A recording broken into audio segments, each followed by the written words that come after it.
অন্তর্বর্তী সরকার দায়িত্ব নেয়ার পরও জনপ্রশাসনে অস্থিরতা যেন কমছেই না। 2 বছরের জায়গায় 4 বছর হয়ে গেলেও 20তম ব্যাচের প্রায় 300 জন যুগ্ম সচিব থেকে অতিরিক্ত সচিব হিসেবে পদোন্নতি পাননি। অথচ অতিরিক্ত সচিবের 90টি পদ ফাঁকা রয়েছে। এতে অর্থ শতাধিক দপ্তর সংস্থার প্রধানের পদ পূরণ করা যাচ্ছে না। এছাড়া কর্মকর্তা সংকটের কারণে অনেকে অতিরিক্ত সচিবকে 2-3টি অনুবিভাগের দায়িত্ব সামলাতে হচ্ছে। ফলে প্রশাসনে এক ধরনের স্থবিরতা দেখা দিয়েছে। আরও জানাচ্ছেন শারমিন।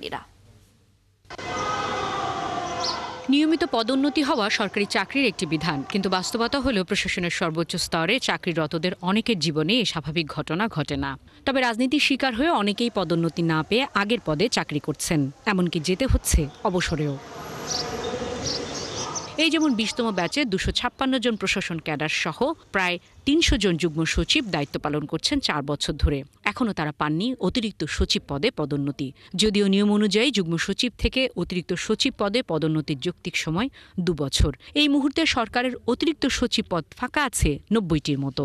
শুধু তাই নয়, 24তম ব্যাচেও উপসচিব থেকে যুগ্ম সচিব পদে পূর্ণাঙ্গ পদোন্নতি হয়নি। সাবেক সচিব আব্দুল আউয়াল মজুমদার সমালোচনা করেন, গেল সরকার পদের চেয়ে বেশি পদোন্নতি দিয়েছিল। গত সরকার পদ ছাড়া পদোন্নতি যেটা দিয়েছে এটা একটা ছিল অস্থায়ী ব্যবস্থা। একজনকে কেন বেশি দিয়ে রাখলেন? অফিসারের অভাবে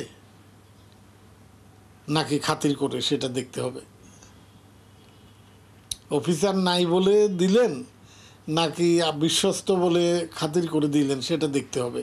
এখন মনে করেন যদি অফিসার না থাকে তাইলে হ্যাঁ, সরকার পদোন্নতি কিছু দিতে পারে। আরেক জনপ্রশাসন বিশেষজ্ঞের মতে, পদ থাকার পরেও পদোন্নতি না দিলে কর্মকর্তাদের মধ্যে যেমন হতাশা কাজ করে, তেমনি সেবা বঞ্চিত হন মানুষ। এমনি আপনার পদ ফাঁকা রাখলে তো আপনার ওই পদের কাজটা আটকে যায়। আপনার অতিরিক্ত দায়িত্ব দিয়ে এইসব পদ চালানো সম্ভব হয় না। এতে করে সেবা বঞ্চিত হয় লোকজন, আর সরকারের অত কাজকর্ম থেমে যায়। এবং যারা পদোন্নত প্রত্যাশী তাদেরও মধ্যে হতাশা দেখা দিচ্ছে।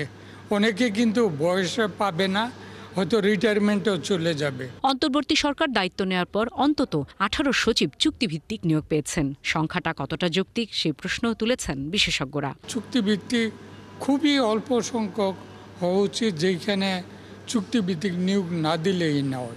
তো যেহেতু এই সরকার আসার পরে হঠাৎ করে একটা ভ্যাকুয়াম সৃষ্টি হয়েছে, সেক্ষেত্রে চুক্তিভিত্তিক নিয়োগের প্রয়োজন ছিল। কিন্তু এই যে দীর্ঘ সময়ের জন্য চুক্তিভিত্তিক, এইটা ঠিক হয় নাই। অন্তত 6 মাসের জন্য চুক্তিভিত্তিক নিয়োগ দিত। 6 মাসের মধ্যে সরকারে গুছিয়ে নিয়ে আপনার নিয়মিত পদোন্নতি দিত। পদোন্নতির বিষয়ে জনপ্রশাসন সচিবের বক্তব্য জানতে চাওয়া হলে তিনি এ বিষয়ে কথা বলতে রাজি হননি। শারমিন, 71, ঢাকা।